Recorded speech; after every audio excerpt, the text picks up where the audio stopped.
आपका अपना चैनल हर छोटी बड़ी पल पल की जानकारी के साथ टूटी फूटी आवाज़ में ग्राउंड रिपोर्टिंग के साथ मैं हूं प्रेम वाजपेयी। खबरों को लाइक और शेयर ज़रूर करें ताकि लोगों को जानकारी हो सके कहां पे क्या हो रहा है, सही या गलत। हमारे तस्वीरों के माध्यम से और चैनल के कैमरे के माध्यम से आप लोग देख रहे हैं कि सिर पे लाल टोपी यूथ ब्रिगेड लिखा है और काफ़ी लोगों की तस्वीरें उनके पीछे दिखाई दे रही हैं और गले में एक बसपा भी कह सकते हैं कि एक दुपट्टा पड़ा हुआ है।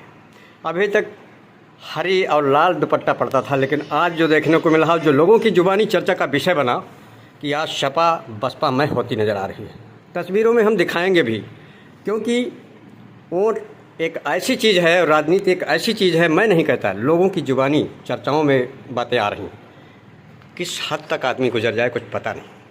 आज यहाँ पर जो तस्वीर दिख रही है ये चिरपरिचित और काफ़ी ईमानदार और जुझारू पार्टी के प्रति समर्पित दिग्विजय सिंह का चेहरा देखा होगा। सोशल मीडिया से लेकर के और लोगों के बीचों में जो ज़मीनी हकीकत को परखने का दमखम रखते हैं, उनके द्वारा यहाँ पर आज बाबा साहब भीमराव अंबेडकर की जयंती के उपलक्ष्य में उनके जन्मदिवस पर एक विशाल महाजनसभा का आयोजन किया गया। वो भी बिश्वा रोड पर रेउसा कस्बे के अंदर गोल्डन लॉन जो रिजवान अहमद का कहा जाता है, उनके वहाँ तस्वीरें कैद की गई हैं। तालियों की गड़गड़ाहट से लॉन गूंज रहा है। वहीं पर अपनी अपनी वाक में लोग बाड़ी के लोगों को प्रोत्साहन दे रहे हैं, उत्साहवर्धन कर रहे हैं। और जैसा कि प्रतीत भी होता है तस्वीरों के माध्यम से कि पूरी लॉन खचाखच भरा हुआ है और बसपा में दिखाई दे रहा है, लेकिन वो समाजवादी के नेता हैं। और कुछ तस्वीरें वहाँ पर जुबानी चर्चा का विषय बनी, लेकिन बात करते हैं, सीधे ले चलते हैं नेताजी से। दिग्विजय सिंह जो छात्र सभा के अध्यक्ष भी हैं और प्रदेश अध्यक्ष हैं, काफ़ी बात करते हैं। यहाँ पे आपके द्वारा आज एक विशाल जनसभा की गई और भव्य और दिव्य विशाल एक स्वागत सम्मान लोगों का किया गया, सभी का, एक नज़र से महिलाएँ, बुजुर्ग, बच्चे, सभी का। किस उपलक्ष्य में किया गया और क्या उद्देश्य था, और आपको बता दें कि यहाँ पे चर्चाएँ कुछ और हैं, पहले इतनी बात बताइए। देखिए, समाजवादी पार्टी के राष्ट्रीय अध्यक्ष आदरणीय अखिलेश यादव जी के दिशा निर्देश पूरे प्रदेश और प्रदेश में बाबा साहब भीमराव अम्बेडकर जी की जयंती को मनाया जा रहा है और उसी दिशा निर्देशन के तहत आज ये कार्यक्रम सीतापुर जिले के देवसा में प्रेस ब्लॉक में कार्यक्रम का आयोजन किया गया, जिसमें दलित समाज की चेतना के लिए, दलित समस्याओं के लिए संघर्ष करने वाले और उसी फील्ड में काम करने वाले तमाम समाजसेवी, संघर्षरत और सामाजिक कार्यकर्ता जो थे, उनका हमने एक सम्मान समारोह रखा था, जो वर्षों से दलित समाज की समस्याओं को लेकर लड़ाई लड़ रहे थे। तो एक उनका सम्मान समारोह था और उसके साथ साथ एक विचार गोष्ठी थी कि बाबा साहब के द्वारा दिए गए जो विचार है, जो दिखाया गया रास्ता है, उस पर कैसे हम चल सकें और जो ताकत उन्होंने देश को दी है संविधान के माध्यम से, कैसे उस संविधान की रक्षा कर सकें। इन सभी विषयों पर विचार गोष्ठी का भी आयोजन था, जो कार्यक्रम आयोजन किया गया। जैसा कि आप जैसे ठीक है, उसमें जो आपने किया वो अच्छी बात है, लेकिन यहाँ पे लोगों की जुबानी कुछ और गूंजी। कहीं आप चुनावी रणफेरी में आना चाहते हैं इस हमारे गाजर जनपद सीतापुर की धरती पर, रेउसा क्षेत्र में, क्या ऐसा भी है जो इस तरीके के लालीपाप दिखाए जा रहे हैं? भाई भीमराव बाबा साहब अम्बेडकर की वोट के खातिर, एक वोट बैंक के खातिर लोगों की जुबानी जो बन रहा है, उनकी उस हिसाब से मैं पूछ रहा हूँ कि कहीं चुनाव रणफेरी की बात नहीं। चुनाव देखिए सर पर है, चल भी रहे नगर पालिका के चुनाव, लेकिन यहाँ कोई नगर पालिका क्षेत्र भी नहीं लगा है।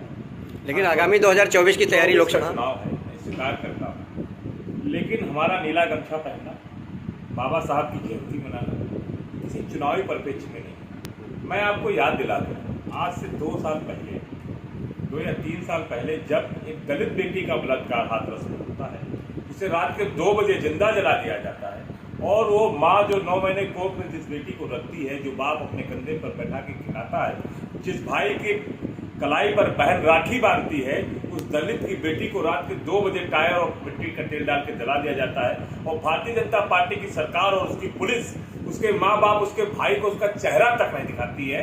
तब ये समाजवादी पार्टी के लोग, यही लाल टोपी के नौजवान हजरतगंज की सड़कों पर लखनऊ में आंदोलन करते हैं, मारे पीटे जाते हैं और जेल जाते हैं। चाहे 14 रोस्टर का मामला हो, चाहे दलित छात्रों की 0 फीस पर बंद की जा रही उनकी वजीफे का मामला हो, हम जब भी ऐसी समस्याएं आई हैं दलित समाज के सामने। हम कांधे से कांधा मिलाकर लड़ाई लड़ने वाले लोग हैं। हम डॉक्टर लोहिया और माननीय मुलायम सिंह यादव जी के दिखाए रास्ते पर चलने वाले लोग हैं। हाँ, आज ये कार्यक्रम चूंकि रेसा में हो रहा है, कार्यक्रम का आयोजन बहुत बड़ा था और इसका जो वेन्यू था जहाँ पर ये होना था वो लहरपुर में था, लेकिन नगर पालिका के चुनाव घोषित हो गए तो जहाँ चुनावी क्षेत्र है वहाँ पर ये कार्यक्रम नहीं आयोजित हो सकते थे, इसलिए रेसा में हुआ। कार्यक्रम और बढ़ा स्तर पर था, इसलिए इस कार्यक्रम को आयोजन रेसा में किया गया और एक सफल कार्यक्रम हुआ। इसके लिए सभी लोग, जैसा कि यहाँ पे एक चीज़ और उभर के आई, लोगों की जुबानी और उभर के आई, बताते चलें कि यहाँ पे राजनीतिक ध्रुवीकरण कहा जाता है, राजनीतिक नेता कहे जाते हैं। सबसे पहले तो मुख्तार अनीस कहा जाता है, लेकिन अब वर्तमान में जो है झीन बाबू की तस्वीर यहाँ पे नहीं दिखी है। सबसे बड़ी बात आपके इस लान में और इस जयंती समारोह में नहीं दिखी, जो लोगों को एक गले नहीं हजम हो रही। क्या कारण था?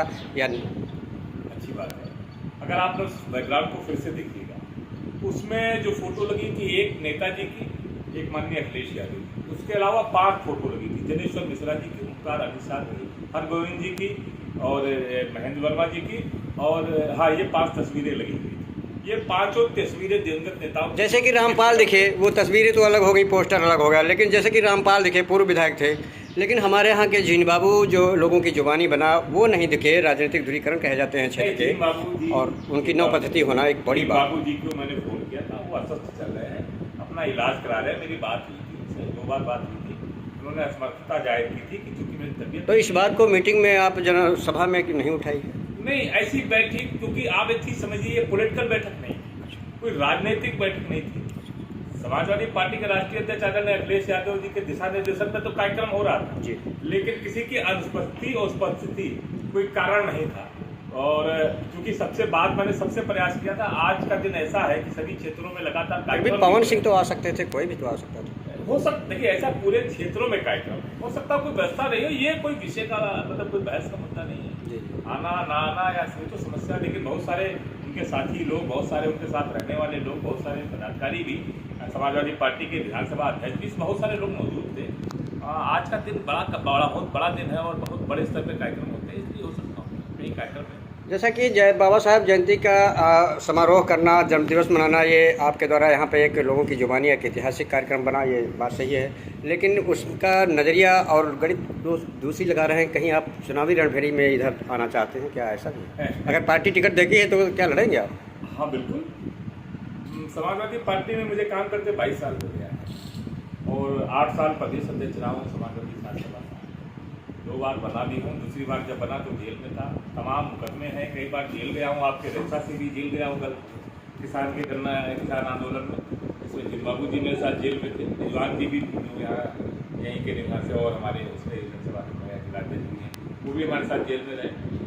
आंदोलनों से निकले हुए हम लोग हैं और चूँकि अब हम लोग ऐसे पड़ाव पर आ गए हैं कि कहीं ना कहीं हमें भी चुनाव में आना होगा। और दूसरी जो सबसे बड़ा मुद्दा है, जिस लोकसभा की बात आप कर रहे हैं, चुनाव अभी बहुत दूर है, मैं उस बातों को छेड़ना नहीं चाहता, लेकिन आप ईमानदारी से देखिएगा सीतापुर लोकसभा को, देश में जहाँ सबसे बड़ा मंदिर है इस लोकतंत्र का, वहाँ पर आपको सीतापुर हमेशा नदारद दिखता है। सीतापुर के लोकसभा के जो व्यक्ति हैं, लोकसभा के रहने वाले हैं, लोकसभा के निवासी हैं, वो हर बार इस बात को तरसते हैं कि कब उस देश के सबसे बड़े लोकतंत्र के मंदिर में सीतापुर का भी नाम कोई सुनाई देगा, या सीतापुर की लोकसभा के गांव पूछते हैं, गलियां पूछते हैं, सड़क पूछते हैं कि जिन्हें हम जनप्रतिनिधि चुने हैं, जिन्हें हमने लोकसभा में भेजा है, वो सड़कें, उन सड़कों पर वो जो जनप्रतिनिधि हैं, जो यहाँ के सांसद हैं, तभी आएंगे जब अगला चुनाव आएगा। अक्सर जैसे बाबा साहब की अम्बेडकर जयंती है, ये सब चीज़ें हैं, अक्सर आप लोग एक दूसरी पार्टी की बुराई करते हैं, जिससे कि साफ लोगों में जुबानी होता है कि राजनीतिक रोटियां सेकते हैं।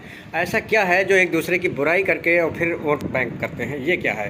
जैसे अभी तक भाजपा धर्म के प्रति मंदिर मस्जिद का वो लेती थी, अब वही चीज़ जो वो कर रही थी वही आपकी पार्टी, आप लोग कर रहे हैं, इसका मतलब क्या है? भारतीय जनता पार्टी, मैं नहीं कहता, लोगों की जुबानी जो आ रही उभर के बाद। ठीक बात है, आप जो कह रहे हैं मैं उसी बात को मैं जोड़ के कह रहा हूँ।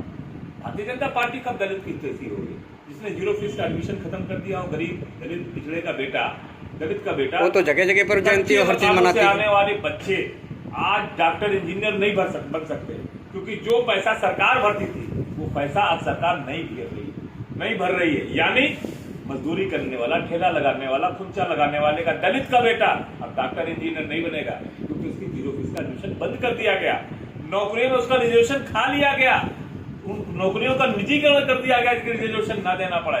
तो जो सबसे बड़ी बात है कि जो दलितों के साथ हो रहा, मैंने आपको बताया कैसे दलित की बेटी जलाई जाती है। ठीक है, वो तो बताया, लेकिन वही चीज़ जैसे आपकी पार्टी पे ठप्पा लगा है कि परिवारवाद की पार्टी है, ये धर्मवाद की पार्टी है, एक जात विशेषवाद की, और यही चीज़ें आप दूसरे पे लगा रहे हैं। पार्टी बड़ी बड़ा कलाकार पार्टी है। भारतीय जनता पार्टी को परिवार और दूसरे का दिखता अपना नहीं दिखता।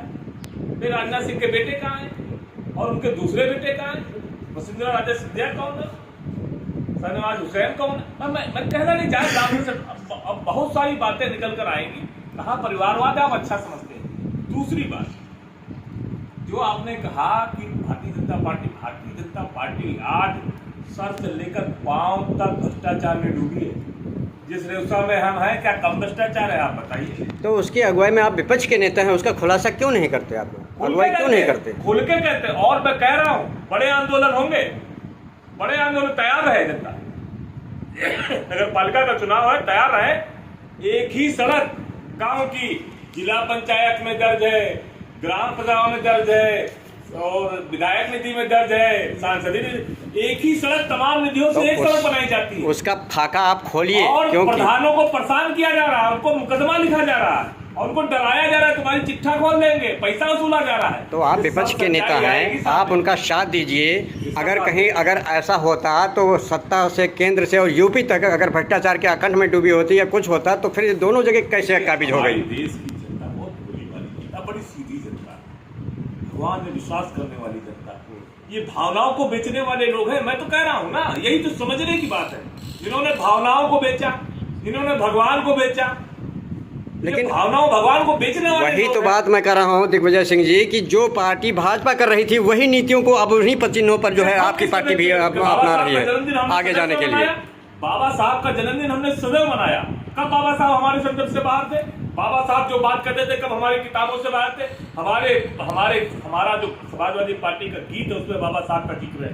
देश का संविधान जिसने दिया उस बाबा साहब को कैसे इग्नोर किया जा सकता है? आज लेकिन भारतीय जनता पार्टी कहेगी हम बाबा साहब याद आ रहे हैं। अरे हम बाबा साहब, समाजवादी पार्टी हमेशा दलितों के साथ खड़ी। नेताजी कहते रहे हमेशा कि समाजवादी पार्टी सिर्फ पार्टी नहीं, एक आंदोलन है जो गांव गरीब के, दलित पिछड़ों की लड़ाई लड़ने वाले, अगले पिछड़ों की सबकी लड़ाई लड़ने वाले। लेकिन जिस तरीके से आज आपने खुल के और यहाँ पे जनसभा की, उस तरीके से कभी ये लोगों की जुबानी की किस कदर से कभी समाजवादी पार्टी ने बाबा भीमराव अम्बेडकर की जयंती और इस तरह के कार्यक्रम नहीं किए। इस तरीके के कार्यक्रम हमेशा भारतीय जनता पार्टी एक दूसरे को लुभाने के लिए, वोट बैंक करने के लिए करती थी। वही पचिन्हों पर आप लोग चल रहे हैं।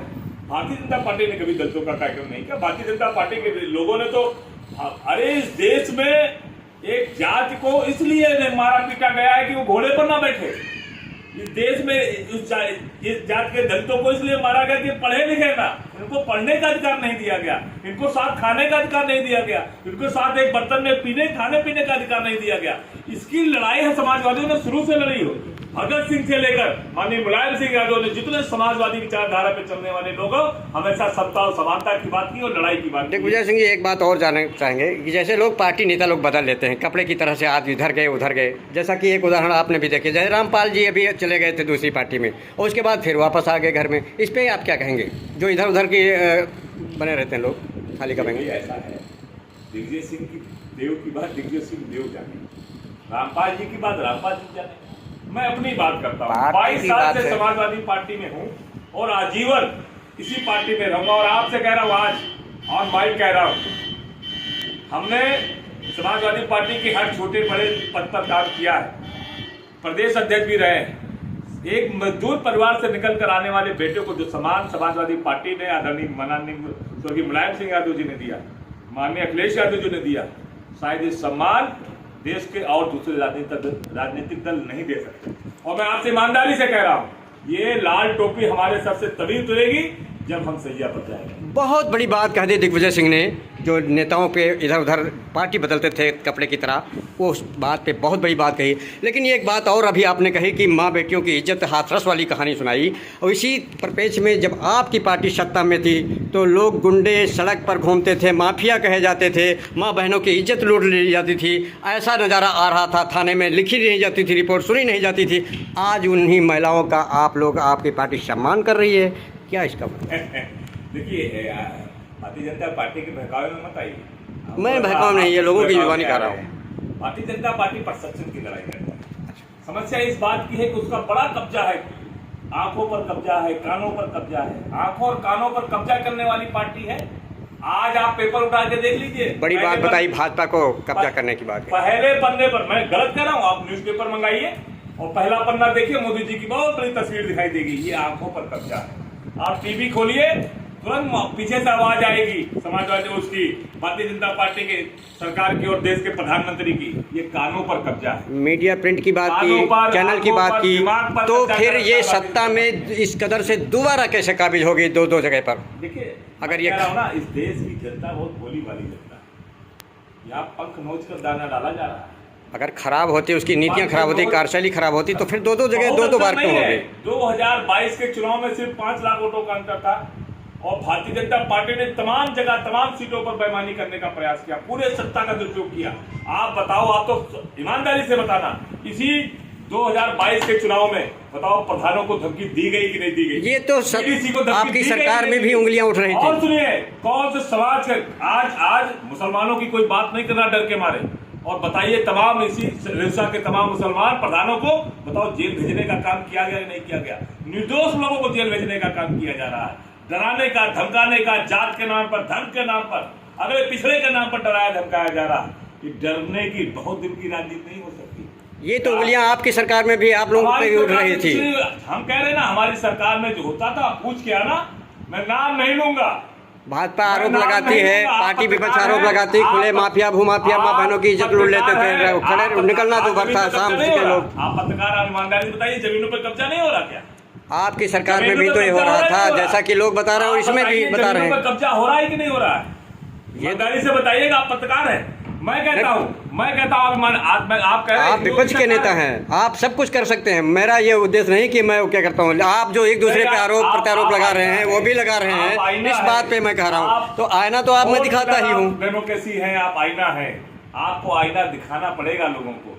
सच बताइएगा, ईमानदारी से बताइएगा, किस कदर भ्रष्टाचार। मैं कह तो रहा हूँ, एक ही सड़क जिला पंचायत की निधि से बन रही, वही सड़क सांसद निधि से बन रही है, वही सड़क तो उसको आप उजागर तो करिए। आप आइए हमारे चैनल पे आइए, आप हमारे लोगों के आइए। मैं उसको मैं आपसे ईमानदारी से कह रहा हूँ, ईमानदारी से कह रहा हूँ, प्रधान डरे हुए बेचारे। जैसे लोग कहते हैं कि पहले लोगों को गल्ला नहीं मिलता था, तेल नहीं मिलता था, लोग खा जाते थे, एक एक घर में राशन कार्ड घर के परिवार के बनाए जाते थे, और आज शासन सत्ता की सैकड़ों बार जेल गए हैं। इन जेलों मुकदमों से दिग्विजय सिंह देव नहीं डरता।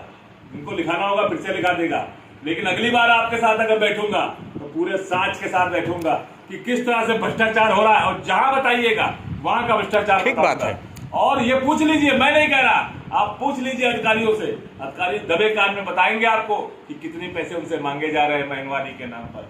या पता करिएगा, मैं अगर झूठ कह रहा हूँ। आप ही अपने सवालों उत्तर में सवाल छिपा रहे हैं, बता रहे हैं कि जैसे जब आपकी सरकार होती थी थाना बिक जाता था, थाने से अलग लिया जाता था। लोग का कहना है जो उंगलियां उठ रही थी उस पर मैं बात कर रहा हूं, जब आप कर रहे हैं तो। और वहीं पे तहसील में या कहीं अपने ही कार्यकर्ता भले गलती करके आए हो, लेकिन उसी को मदद होती थी, गरीब को न्याय नहीं मिलता था। खुलेआम सड़कों पे माँ बहनों को निकलना दूभर था, जैसा लोगों के द्वारा बताया जा रहा। शाम से सूरज डूबने से बाहर को लोग नहीं जाते थे, निकलते नहीं थे। तो ये बात सही है ना, अगर आप ये बात कह रहे हो तो? मैं नहीं कहता हूँ, ये वहाँ पे जो उंगलियां उठ रही है उसकी बात।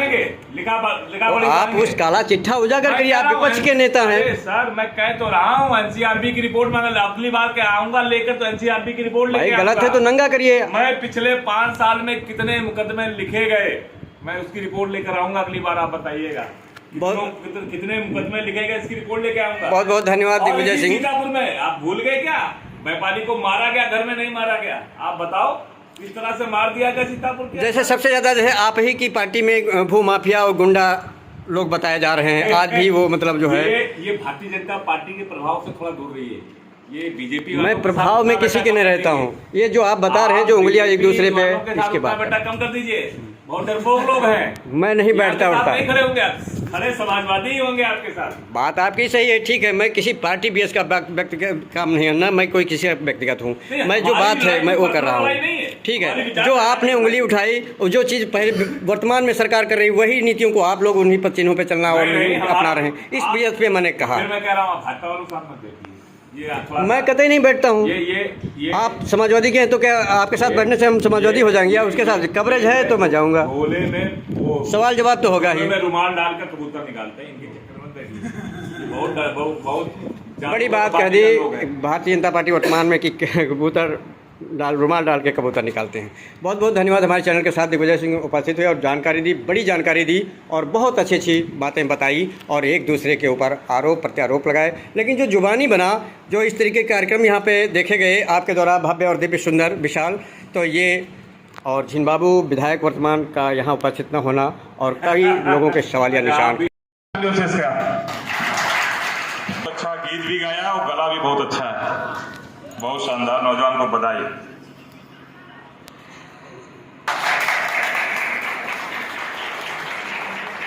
बहुत बहुत धन्यवाद। अब कार्यक्रम को आगे बढ़ाने से पहले कुछ साथी जो हमारे जिनको हम चाह रहे हैं जिनका सम्मान हो जाए, वो रह गए थे हमारे बीच।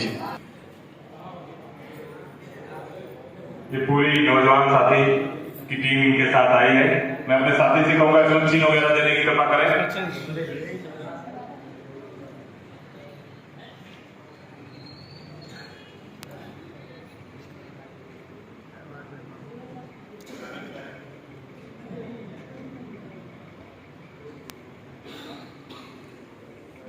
अब ठीक है, हाँ और पंडित जी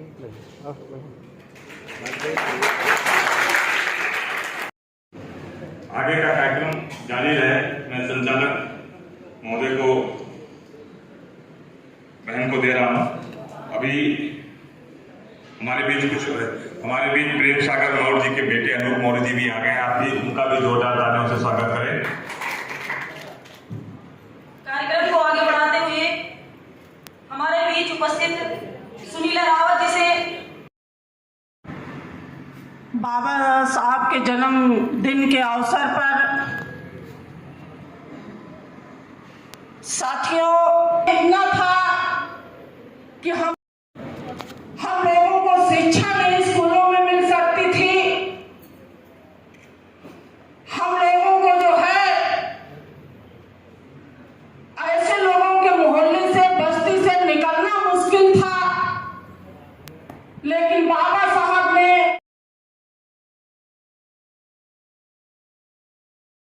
चलती है।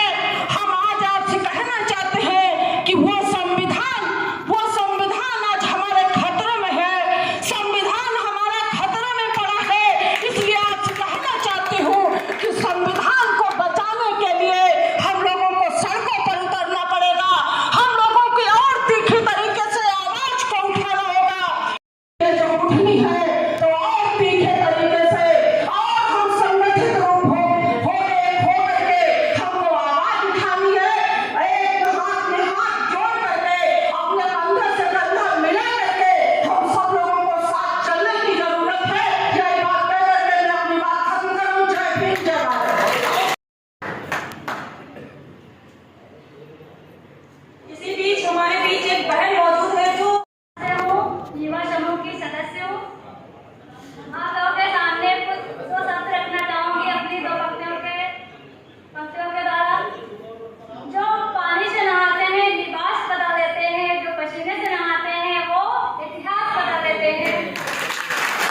तालियों से स्वागत करेंगे।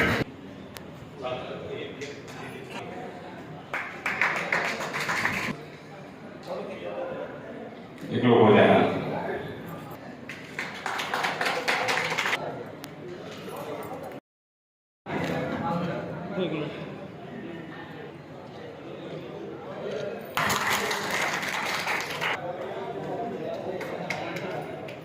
सभी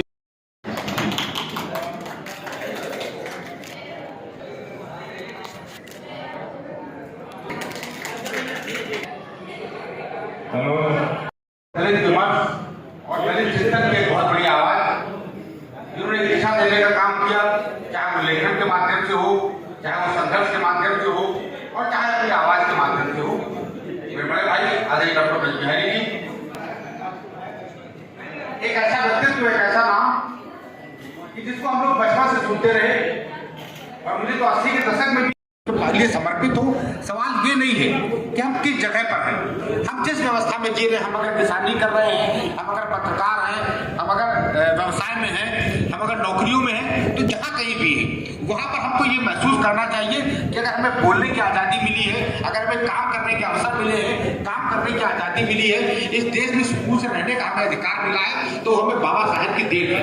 बहुत से लोग कहते हैं, मैं जब सबसे पहली बार नासिक गया तो मेरे मन में नासिक की पंचवटी दर्शन करने की भी इच्छा नहीं, तो उस कालाराम मंदिर में जरूर जाना चाहता था, जहाँ पर बाबा साहेब ने सबसे पहले बाबा साहेब की जयंती आती है। मुझे वो दिन स्मरण आता है कि कितना महत्वपूर्ण दिन हो रहा होगा कि आज में हम लोग कालाराम मंदिर बोलते हैं, क्योंकि बाबा साहेब ने वहाँ सबसे पहले आपको प्रवेश करने का अधिकार दिलाया था। मंच पर क्या बोले, विचारों को सुने। प्रदेश अध्यक्ष दिग्विजय सिंह, सपा के मुखिया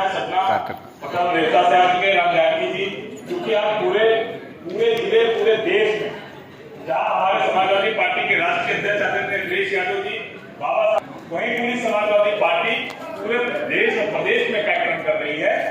उसी सभी कार्यक्रमों के सिलसिले में एक छोटा सा कार्यक्रम का आयोजन मैंने भी प्रयास किया था। आलाप शुक्ला जी का, डॉक्टर विद्यारी जी का और हमारे तमाम साथियों का हुआ है। सबसे पहले हमारे बीच आ गए थे और बड़े संयम के साथ हमारे, मैं तीनों लोगों से अनुरोध करूंगा कि जल्द से जल्द मंच पर आ जाए, जिससे कार्यक्रम आगे बढ़ाए। समय चाहूंगा, स्कूल में था, मैं सभी से निवेदन करूंगा जरा सा मतलब ध्यान देंगे। स्कूल में था और बड़ा हुआ तो मेरे चीनी मिल के आसपास एक तरफ बगदिया गांव है, ओंकार जी बैठे हुए हैं, बचपन से हमारे पिताजी के साथ काम कर रहे हैं। एक तरफ बगदिया गांव है और एक तरफ बछलापुर गांव और सुकईपुर, तीनों में दलित आबादी थे। तो इतना आयोजन होता था तो शौक से वहां जाया करते थे। बगदिया गांव में जाते थे जहां बड़ा आयोजन होता था, रात में भी कार्यक्रम होते थे, तमाम तरह की एकांकियां होती थी। तब से बाबा साहब को पढ़ने का, जानने का शौक पैदा हुआ। बड़ा टाइटल जो लिखा हुआ था, उस पर यह लिखा हुआ था कि आपके पैरों में जूते हो ना हो, लेकिन आपके हाथ में किताब होनी चाहिए।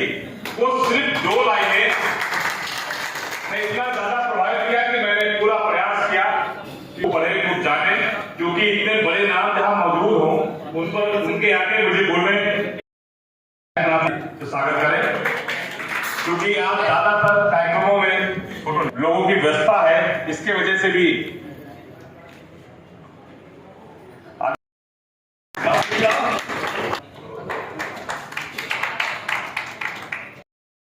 जब हमने पूरे प्रदेश का दौरा किया, खासकर जो दलित हॉस्टल है पूरे प्रदेश में, उन दलित छात्रों के जो हॉस्टल बने हुए समाज कल्याण विभाग से, उनका दौरा किया, उनके बीच गए, छात्रों के बीच बैठे, तो 2-3 बड़ी समस्याएं हमें मिली।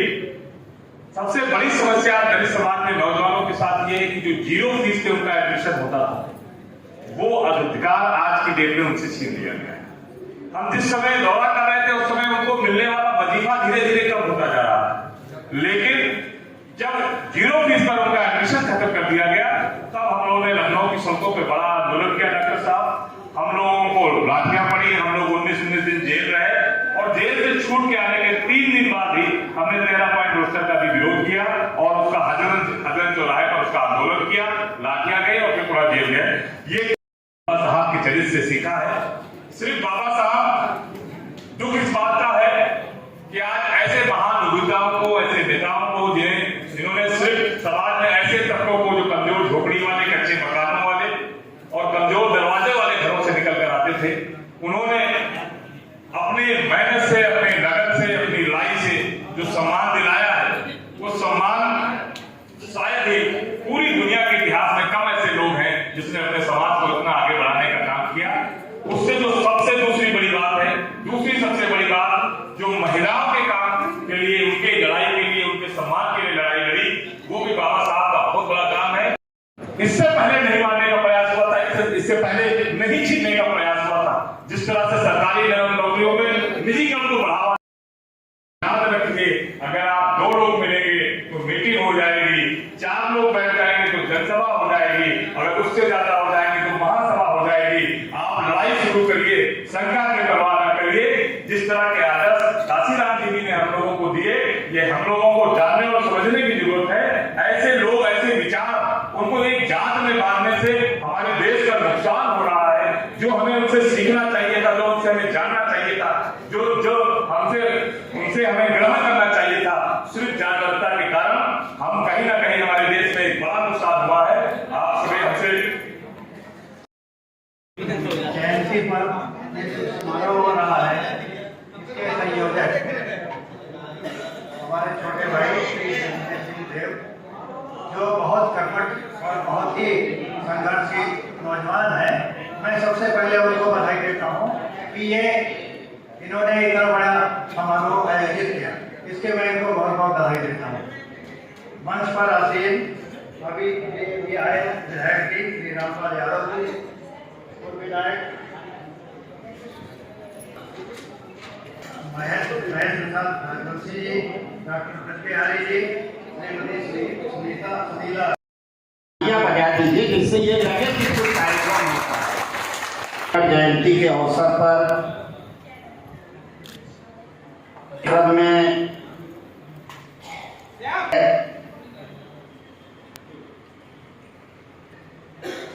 हमारे दिग्विजय सिंह देव जो इस आयोजन के पूरे इस कार्यक्रम के संयोजक हैं, समाज दल के महेश प्रसाद राजवंशी जी में सदर लेखन में लगातार सक्रिय आराध्य शुक्ला जी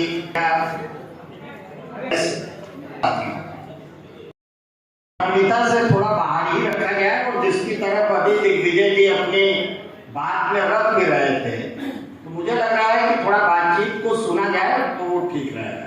अम्बेडकर को याद कर रहे हैं तो मुझे इस बात पर ज्यादा जोर देने का जरूरत है। डॉक्टर अम्बेडकर का दौर था तो ये कहा गया कि आपको मंदिर में जाने का छूट नहीं है, यानी कदम कदम पर पूरा समाज जब अपमानित किया जा रहा था, उस भीषण अपमान के दौर से निकला हुआ एक शख्स डॉक्टर अम्बेडकर को जब मौका मिलता है कि वो कुछ करने का अवसर आया, तो उन्होंने एक ऐसा संविधान लिखा जिसमें समानता थी, नफरत की उसमें कोई जगह नहीं थी। इसलिए डॉक्टर अम्बेडकर से मुझे ये बात सीखनी चाहिए कि आप बहुत अपमानित हो सकते हैं, आप बहुत पीछे धकेले जा सकते हैं, लेकिन जब आपके पास भी निर्णय का घड़ी आए तो आप उस कतार में खड़े नजर ना आए जहां वो अपमानित करने वाले लोग खड़े। और ये पूरा गांजर एक अभूतपूर्व संकट के दौर से गुजर रहा है। बाढ़ की तबाही है, तमन्ना से लेकर के ढेर सारे ऐसे बाबाओं का जाल फैला है जो संत के चोले में भूमाफिया नजर आ रहे हैं। जनाधिकारों पर लगातार हमले हो रहे हैं, जो उत्पीड़ित राष्ट्रीयताएं हैं हमारे देश में, सब पर लगातार दमन ढाया जा रहा है। उनकी अपील पर जो लोग आज यहाँ पर इकट्ठा हुए, तमाम दलीय दायरे तोड़ते हुए, तमाम सांगठनिक दायरे तोड़ते हुए, दिग्विजय सिंह देव के आग्रह पर जो लोग हाजिर हुए हैं, और उसके बाद जो ये कुछ शोर दिख रहा है,